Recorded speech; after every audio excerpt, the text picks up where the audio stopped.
Welcome to SP study point. स्वागत है आपका हमारे इस YouTube channel SP study point में।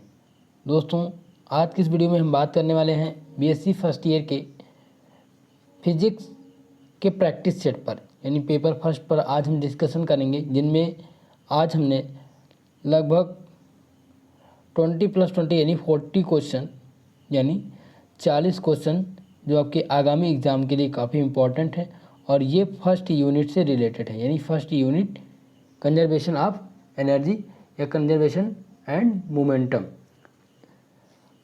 इसी से रिलेटेड हम आज 40 प्रश्नों को देखेंगे। ऑब्जेक्टिव प्रश्न हैं।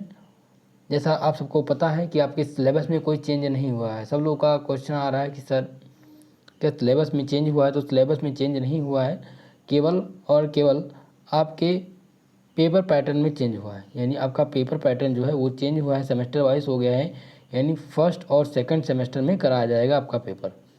अभी कोई एकदम निर्धारित न्यूज़ नहीं आई है। फिलहाल अगर कोई न्यूज़ आती है तो हम आप लोग को अवगत ज़रूर कराएंगे, ठीक है।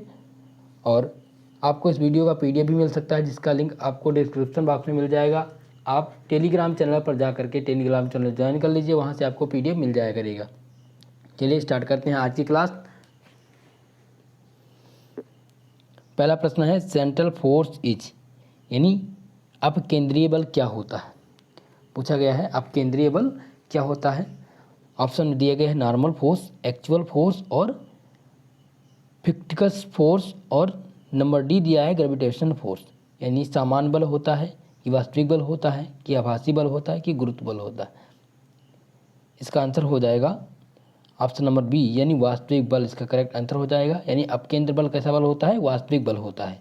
चलिए अगला प्रश्न दिया गया है in a circular motion body experiences a force in the radial outward direction is called. यानी दिया गया है कि एक वृत्तीय गति में पिंड द्वारा त्रिज्या बाहर की ओर दिशा में अनुभव किए जाने पर या किए जाने वाला बल क्या कहलाता है।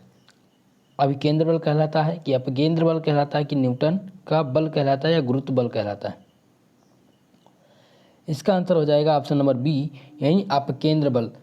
वृत्तीय गति में पिंड द्वारा त्रिज्या बाहर की ओर दिशा में अनुभव किए जाने वाला बल क्या कहलाता है, अपकेंद्र बल कहलाता है, यानी सेंट्रीफ्यूगल फोर्स कहलाता है, सेंट्रीफ्यूगल फोर्स कहलाता है। चलिए बढ़ेंगे अगले प्रश्न पर। अगला प्रश्न पूछा गया है ए particle revolves round a circular path, the acceleration of particle is। यानी दिया गया है कि एक कण वृत्तीय पथ में घूम रहा है, उस कण का त्वरण क्या होगा, त्वरण ज्ञात करना है इसमें।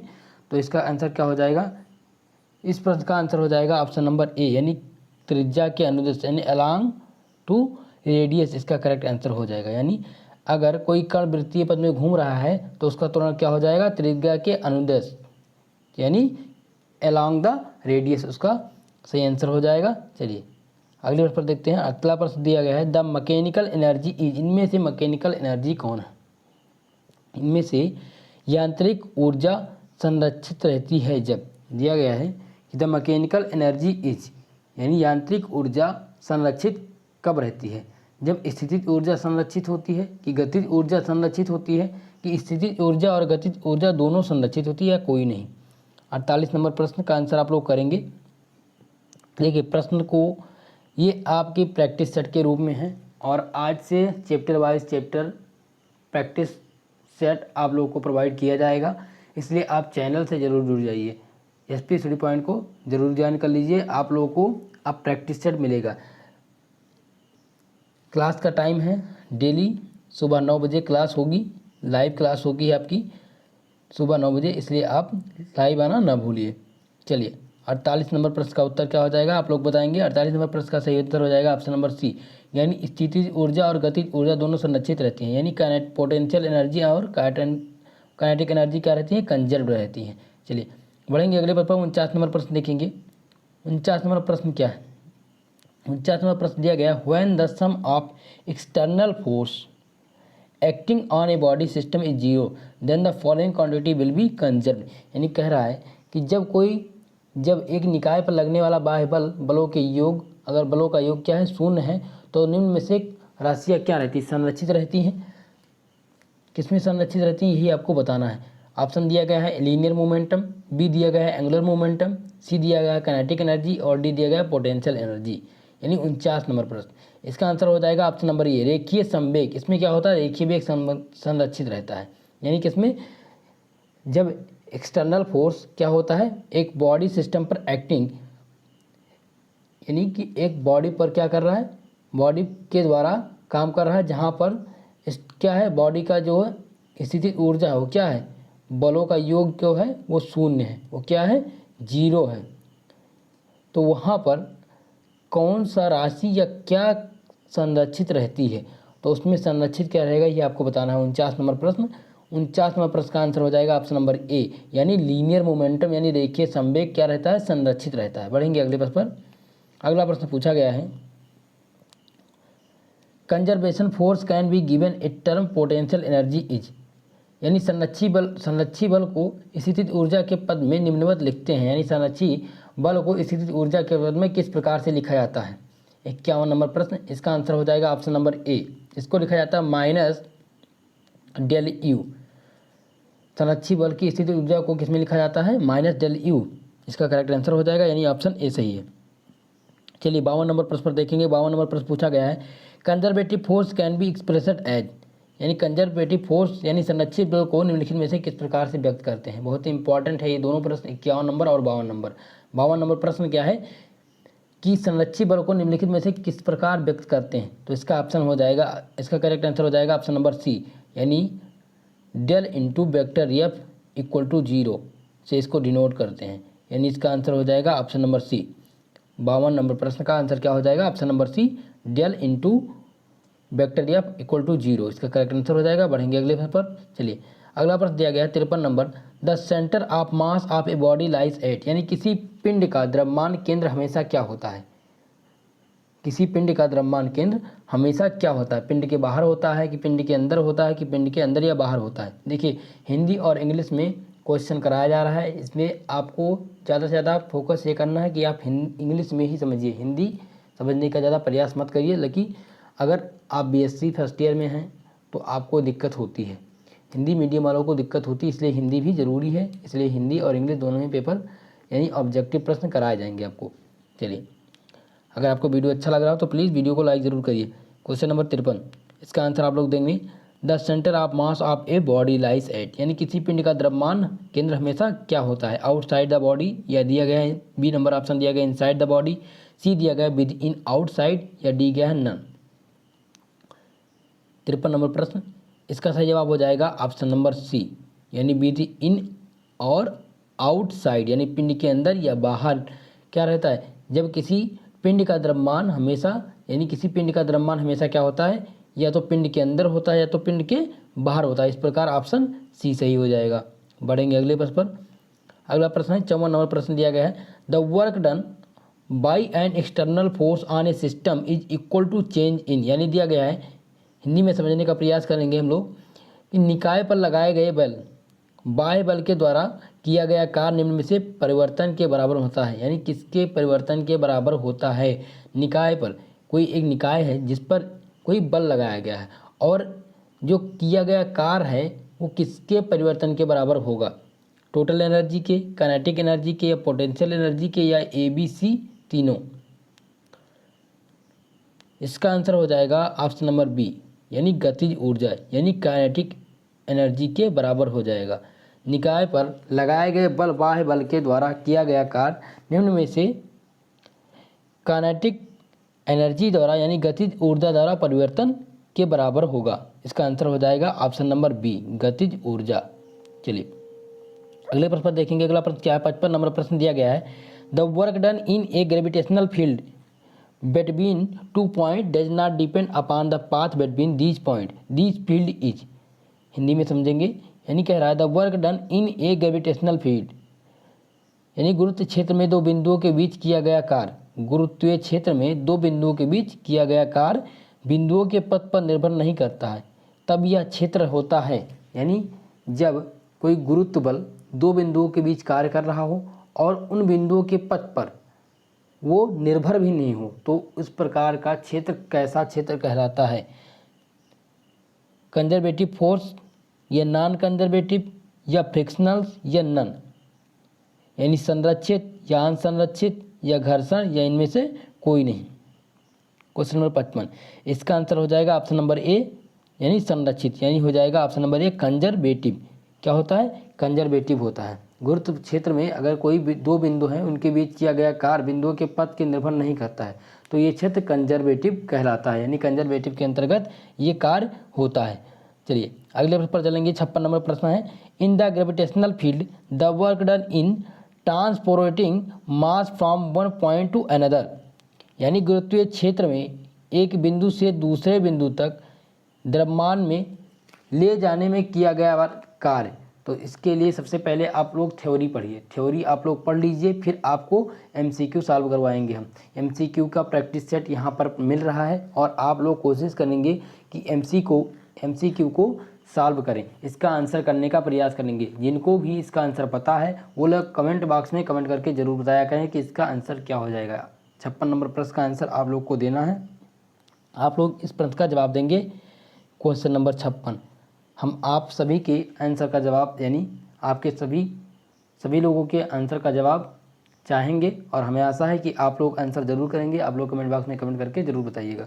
ठीक है दोस्तों, चलिए अगले प्रश्न पर चलते हैं। अगला प्रश्न क्या पूछा गया है? अगला प्रश्न है, ए रॉकेट और jet engine works on the principle, यानी एक रॉकेट अथवा जेट इंजन किस सिद्धांत पर कार्य करता है? से रेखीय संवेग पर या कोणीय संवेग संरक्षण पर या ऊर्जा संरक्षण पर या द्रव्यमान संरक्षण पर? बहुत इंपॉर्टेंट प्रश्न है।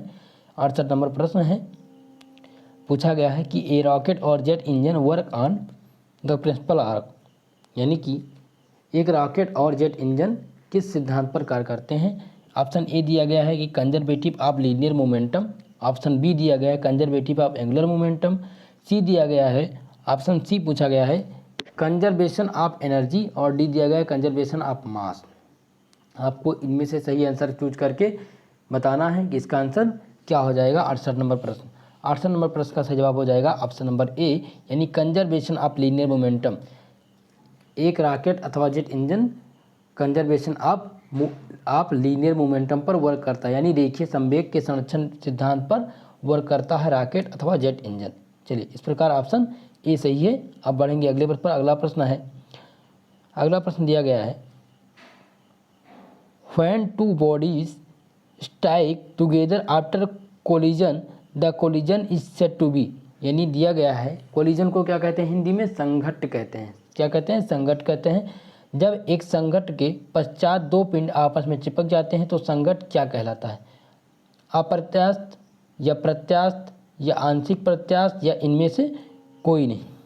69 नंबर प्रश्न, यानी इन इलास्टिक पैरेलली इलास्टिक या none of these is correct.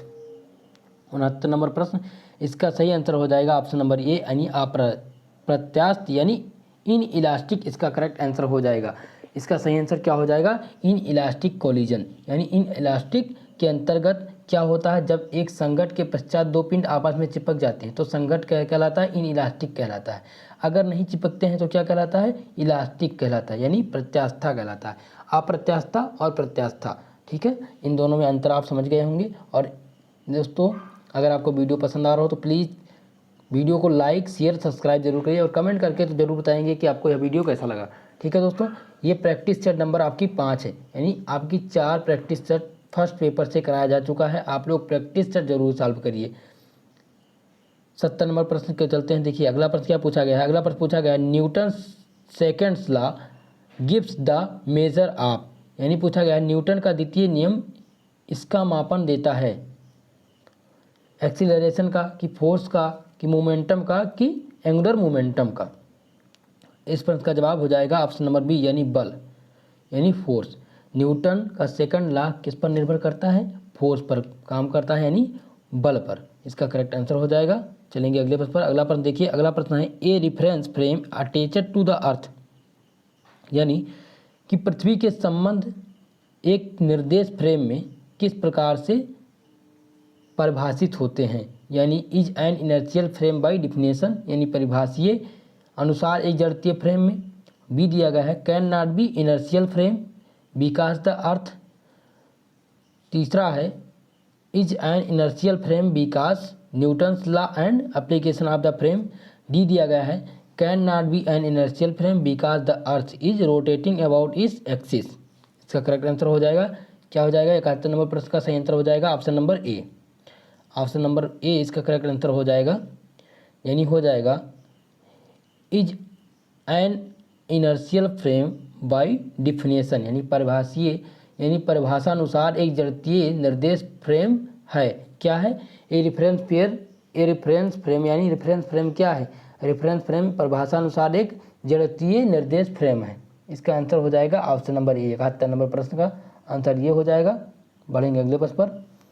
72 number प्रश्न है कि frame of which the law of inertia is valid are called, यानी कहा गया है यह फ्रेम जिनमें जड़त्वीय नियम लागू हो वो क्या कहलाता है। जिस फ्रेम में जड़त्वीय यानी जड़त्व का नियम लागू हो वह क्या कहलाता है, जड़त्वीय या जड़त्वीय अगुण कहलाता है या अजड़त्वीय कहलाता है, या इनमें से कोई नहीं। 72 नंबर प्रश्न, इसका आंसर हो जाएगा ऑप्शन नंबर ए, यानी जड़त्वीय कहलाता है। यानी क्या कहलाता है, इनर्शियल कहलाता है। क्या कहलाता है कि जिस फ्रेम में जड़त्व का नियम लागू हो उसे क्या कहलाता है, उसे कहा जाता है जड़त्वीय, यानी करेक्ट आंसर हो जाएगा इनर्शियल। बढ़ेंगे अगले प्रश्न पर। अगला प्रश्न है if the torque acting on a system of particle is zero what is conserve, यानी दिया गया है कि यदि कणों पर लगने वाला बल केंद्रीय हो तो संरक्षित क्या होगा, यानी कि अगर कोई कण है और उस पर लगने वाला केंद्रीय बल क्या है, कोई कणों पर किसी भी एक, मान लीजिए एक कण है, इस पर लगने वाला केंद्रीय बल, अगर इस पर लगने वाला बल केंद्रीय हो तो संरक्षित क्या होगा। देखिए संवेग संरक्षित होगा कि कोणीय संवेग होगा कि ऊर्जा होगा या द्रव्यमान होगा, यही आपको बताना है। ठीक है दोस्तों, तो इसमें क्या हो जाएगा, यानी if the body torque acting on a system of A particle is zero what is conserve, तो इसमें कंजर्व क्या हो जाएगा, इसमें कंजर्व होगा आपका एंगुलर मोमेंटम, यानी कोणीय संवेग इसमें क्या होगा, संरक्षित होगा। इसका आंसर हो जाएगा option number B, angular momentum.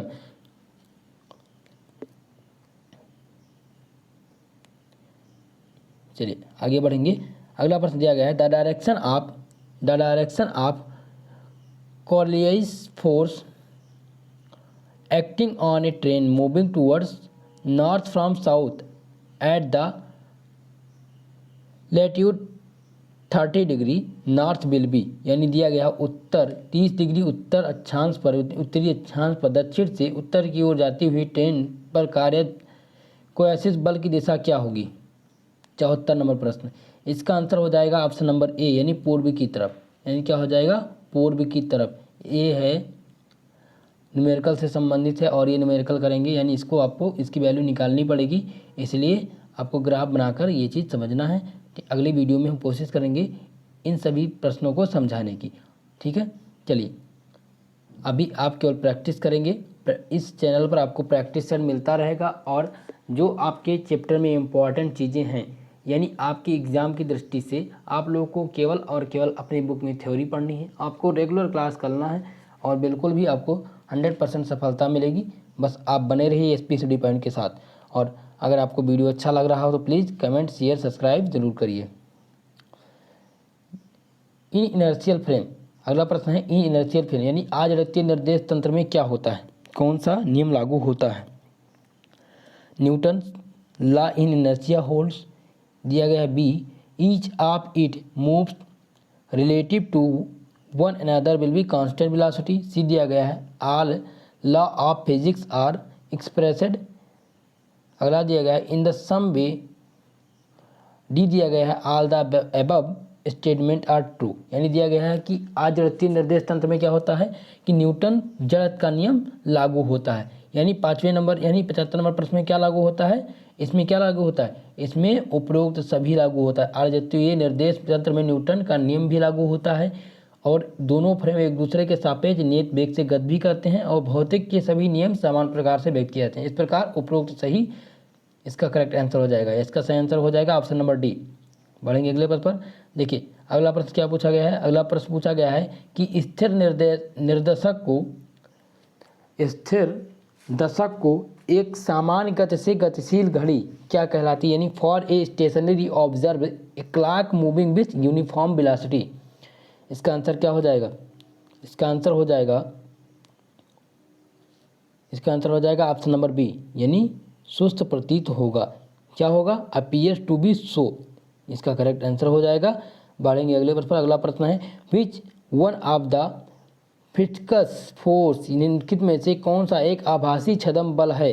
क्या है? आभासी छद्म बल है, यानी इंटरमॉलिक्यूलर फोर्स है कि ग्रेविटेशनल फोर्स है, सेंट्रीफ्यूगल फोर्स, यानी सेंट्रीफ्यूगल फोर्स को फिक्सस फोर्स कहते हैं, यानी अदम बल कहते हैं। इनमें इन चार ऑप्शनों में से कौन सा अदम बल है? इसका आंसर हो जाएगा ऑप्शन नंबर डी। क्या हो जाएगा? ऑप्शन नंबर डी, यानी सेंट्रीफ्यूगल फोर्स। क्या हो जाएगा? सेंट्रीफ्यूगल फोर्स इसका करेक्ट आंसर हो जाएगा। ऑप्शन नंबर सी इसका करेक्ट आंसर हो जाएगा। निम्नलिखित में से अदम छद्म यानी आभासी अदम बल छद्म बल कौन सा है? सेंट्रीफ्यूगल फोर्स इसका करेक्ट आंसर हो जाएगा। दोस्तों आज का हमारा सेशन यहीं पर समाप्त होता है। मिलते हैं किसी अगली वीडियो में, तब तक के लिए जय हिंद। दोस्तों जल्दी से पहले आप लोगों से निवेदन करना चाहते हैं, अगर आप हमारे चैनल पर नए हैं तो प्लीज़ हमारे चैनल को सब्सक्राइब कर लीजिए, ताकि हमारी अगली वीडियो का नोटिफिकेशन अब तक प्राप्त हो सके। जैसा कि आप सबको पता ही होगा, अगर नहीं पता है तो आप ये जान लीजिए कि हमारे इस यूट्यूब चैनल पर डेली बीएससी फर्स्ट ईयर की क्लास चलती है, जिनमें आपको प्रैक्टिस सेट, आपके सिलेबस डिस्कशन और आपके चैप्टर वाइज एमसीक्यू करवाए जा रहे हैं। जिनका क्लास सुबह आपको 9 बजे फिजिक्स की क्लास मिलेगी, यानी सुबह 9 बजे से फिजिक्स की क्लास होती है, और 11 बजे आपकी केमिस्ट्री क्लास होगी, और शाम को 4 बजे से मैथ की क्लास होगी। ठीक है दोस्तों, जैसा कि आप लोगों को समझ में आ ही होगा क्लास का शेड्यूल, तो आप लोग चैनल से जरूर जुड़िए। चलिए दोस्त, मिलते हैं अगली वीडियो में, तब तक के लिए जय हिंद।